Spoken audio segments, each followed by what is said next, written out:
9 June 2024 আৰু আজি আমাৰ ফাৰ্ষ্ট টপিকটো হ'ল Jenkins reform in Assam. Major General Francis Jenkins succeeded T.C. Robertson and became the Commissioner of Assam and Adjutant to Governor General.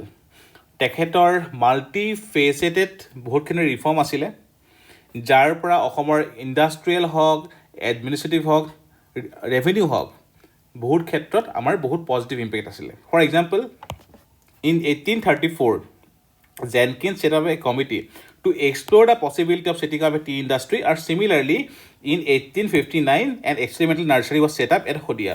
এই গোটেইখিনি বস্তু প্ৰিলিমছৰ কাৰণে আপকামিং প্ৰিলিমছৰ কাৰণে মেইনছৰ কাৰণে সমানে ইম্পৰ্টেণ্ট হয় যোৱা বছৰ মেইনছত কুৱেশ্যন এটা আছিলে right about the foreigners who made India their homeland okay তো তাতে আমি জেনকিন্সৰ কথা লিখিব পাৰিলোহেঁতেন why because he made Assam his homeland right so' তেখেতৰ ৰিফৰ্মৰ ওপৰত কুৱেশ্যন আহিব পাৰে আমি তেখেতৰ ৰিফৰ্মখিনি অকণমান চাওঁ আহোঁ এতিয়া আৰম্ভণিতে during his time the first steamship sailed in Brahmaputra River. Okay. Also, he paid attention for the transport and road communications in Assam.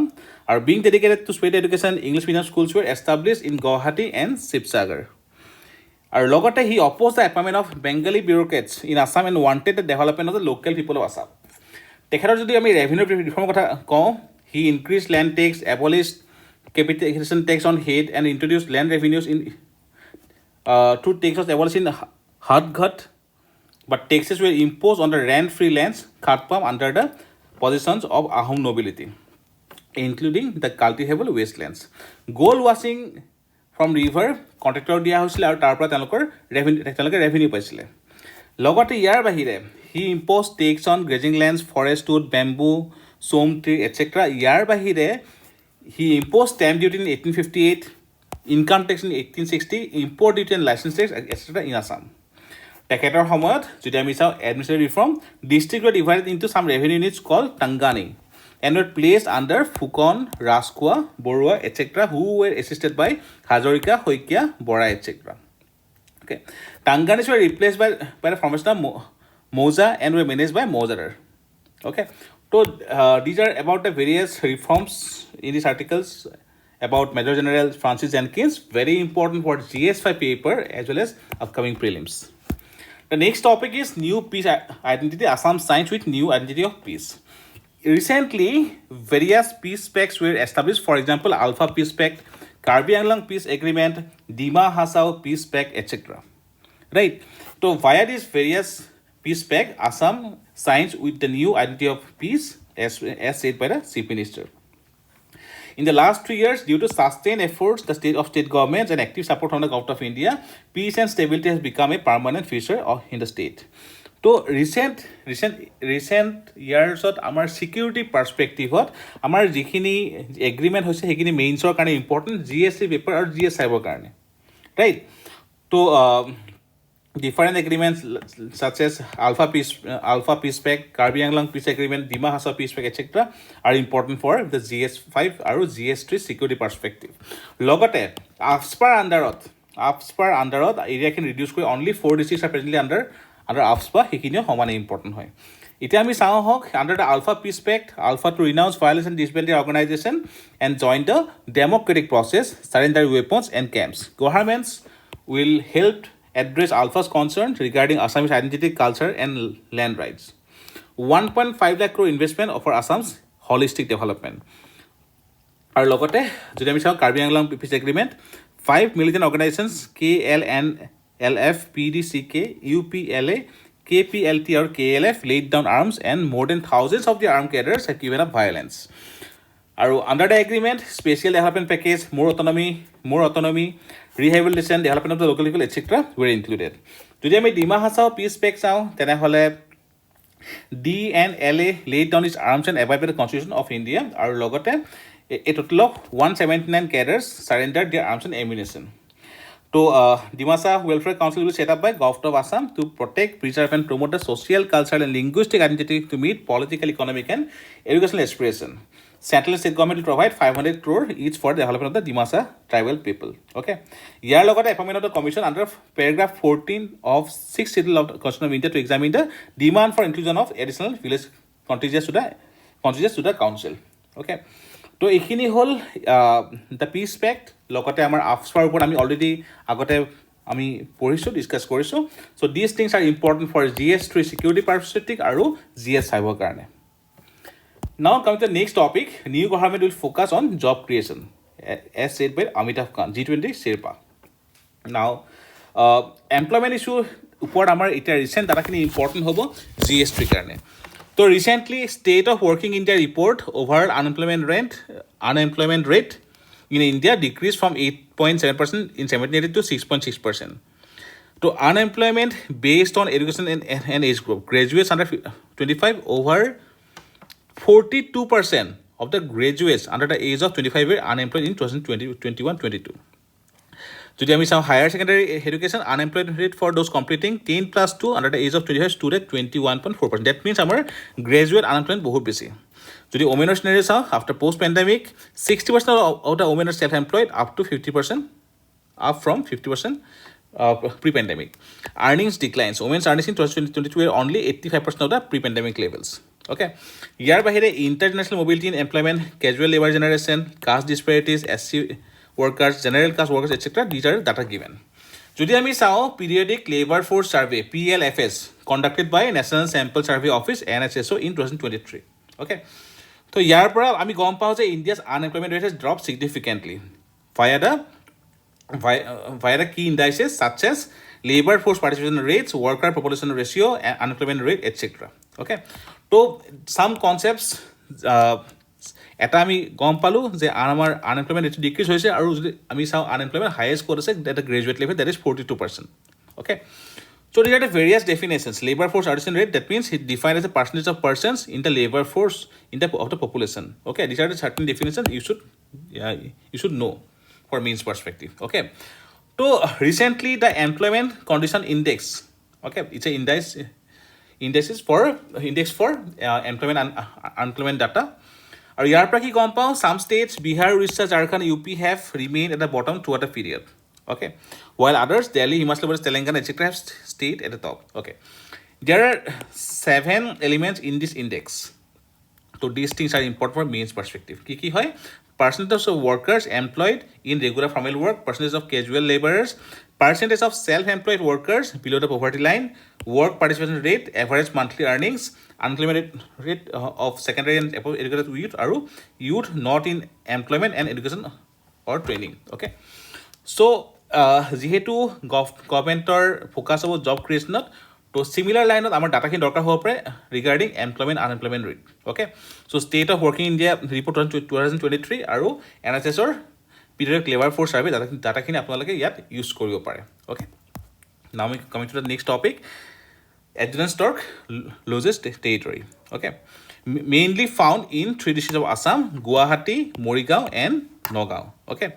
Already red listed আছে IUCNৰ. Now অসমত আমি হাৰগিল্লা বুলি জানো. Endangered species of stork primarily found in Indian subcontinent. Okay.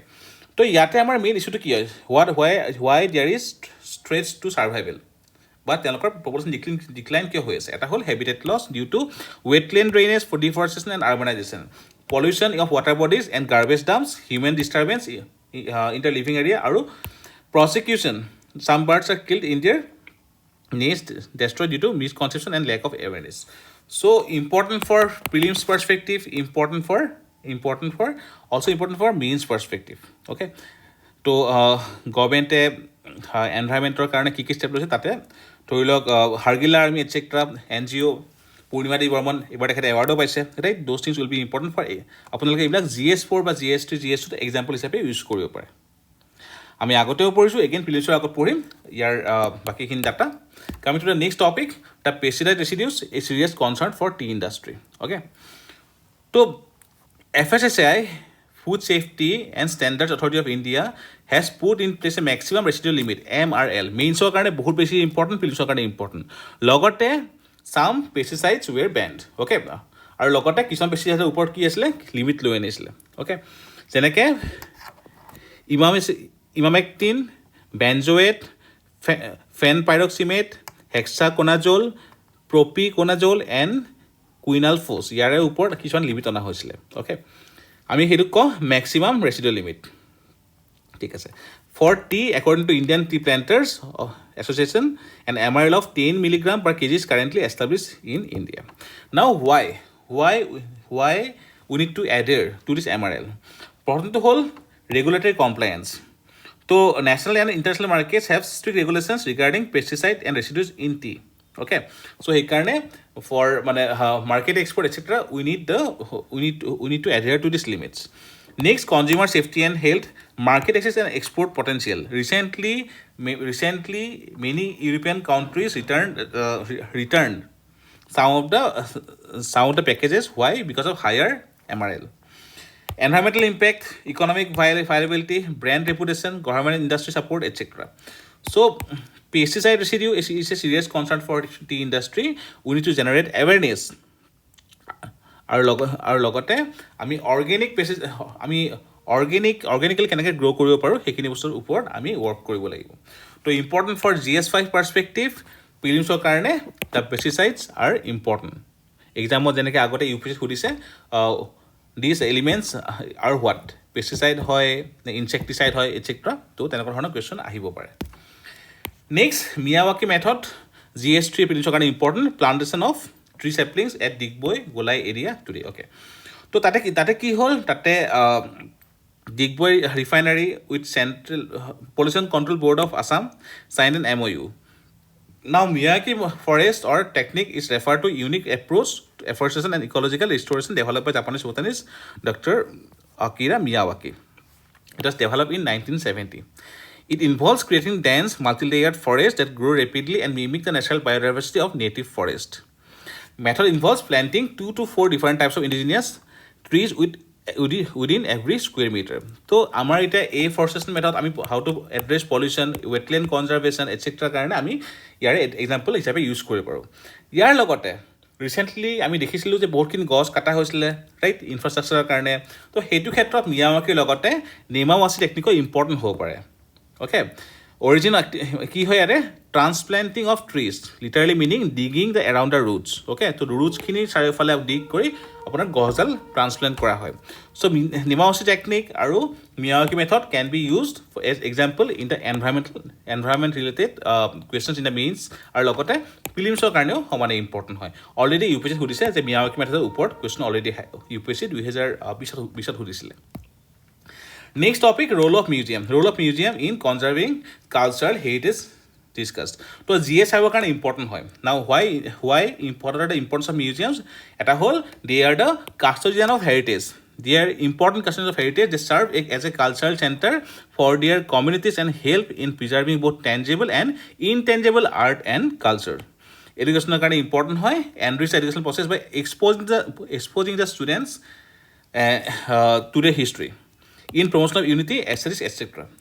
So, India ক্ষেত্ৰত কিছুমান data, the first museum collection in India started in 1796. The Asiatic Society of Bengal, Calcutta, founded in 1784, decided to house and exhibit whatever it had accumulated. In 1814, the society was able to establish a proper museum, and since then, it was known as Indian Museum. Aru, in 1848, the Indian Museum, Calcutta, was opened for public. Recently, in budget, a scheme was launched. Mukhyamantri Sangrahalaya to celebrate the rich democratic history of Assam. Yare Andarot, slated to be located in the Amritkal region of Guwahati, goes beyond being a conventional museum. Aspires to be a living testament of Assam's democratic journey, serving as an educational and inspirational hub for generations to come. Okay, so scheme is important. The topic is important for GS5 itself. Next, flood-free Guwahati. At a critical article ta ahisile where is GMC's mission flood free Guwahati headed to mission flood free Guwahati government initiative or mission to address the urban flood okay tare under charita department Guwahati Municipal Corporation Water Resource Department Guwahati Metropolitan Development Authority aru Public Works Department taloke ekalage kaam kori ase ঠিক আছে তো in this article it has been discussed that GMC has a responsibility of cleaning 294 drains and 5 rivulets namely Bahini, Bhorolu, Mora Bhorolu, Bokhisto and Lokhimijan.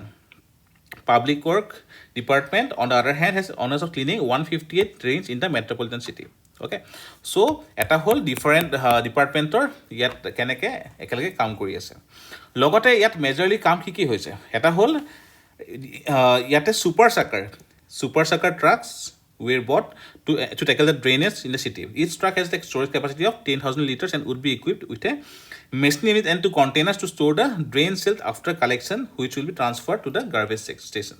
So অতি সোনকালে manual কামখিনি যাতে শেষ কৰিব পাৰে আৰু আৰ্বান ফ্লাড এড্ৰেছ কৰিব পাৰে, ড্ৰেইনবোৰ ক্লিন কৰিব পাৰে, চ' ছুপাৰ চাকাৰ উইৰ বট, okay, and now is news. তো প্ৰথমতে হ'ল যে গভৰ্ণমেণ্টে ষ্টেপ লৈছে definitely, but probably due to better monsoon this year আমাৰ আৰ্বান ফ্লাডে again it has created problem, and that critical aspect has been discuss in this article. ইয়াৰ লগতে Guwahati high court on 3rd June had asked the state government to give details of the steps it has taken to arrest the problem of waterlogging within 10 days. So after the submission, we'll definitely get to know about we'll definitely have the better knowledge about the government's initiative. We'll again discuss the topic. So মেইনছৰ কাৰণে বহুতেই বেছি important mission flood free Guwahati. Next Indo-China relation ইয়াত এটা কোৱা হৈছে যে ministry of external affairs has stated will continue effort to normalize India-China ties, আৰু লগতে under this normalization of tie, it will be based on mutual respect, mutual interest and mutual sensitivity. তো ইয়াৰ ক্ষেত্ৰত আমাৰ 5 প্ৰিন্সিপল অফ পঞ্চিল কি আছিলে? 5টা: mutual respect for each other's territorial integrity and sovereignty, mutual non-aggression, mutual non-interference, equality and mutual benefit, আৰু peaceful coexistence is important for mains perspective. Okay, ইয়াৰ লগতে যদি আমি চাওঁ যে এৰিয়াছ অফ কোঅপাৰেশ্যন ইণ্ডিয়া আৰু চাইনাৰ আমাৰ ক'ত হৈ আছে, যদি চাওঁ ইন কেছ অফ যদি economic cooperation, we can say that BRICS, then G20, then Asian infrastructure investment bank AIIB, then New Development Bank of BRICS, SCO, etc. working for economic cooperation. Okay, তাৰ লগতে আমাৰ কালচাৰৰ কাৰণে যদি আমি চাওঁ, কালচাৰৰ ক্ষেত্ৰত আমাৰ বুদ্ধিজিম আহিব, right, then recent Tamil Nadu visits. Okay, তো ইয়াৰ লগত যদি আমি চাওঁ যে আমাৰ মেইন চেলেঞ্জেছখিনি ক'ত আছে, তো এটা হ'ল আমাৰ border dispute, okay, then historical conflicts and layer of suspicion, যেনেকৈ 1962 Sino-Indian War, okay, then strategic interest in Africa, economic competition, etc. Right? So these things are important, very important in fact for GS2 or logote for prelims perspective. Right? So you should go through this article, important for this year means. So this is all about today's current affairs.